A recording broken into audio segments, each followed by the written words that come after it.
124 cubic inch motor.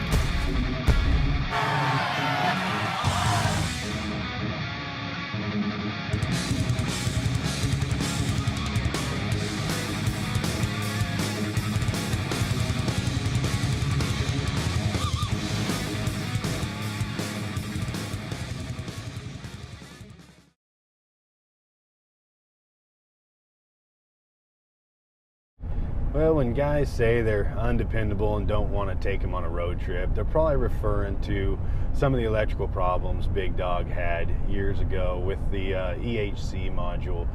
Like any chain, it's only as strong as its weakest link, and Big Dog's weak link was their computer systems.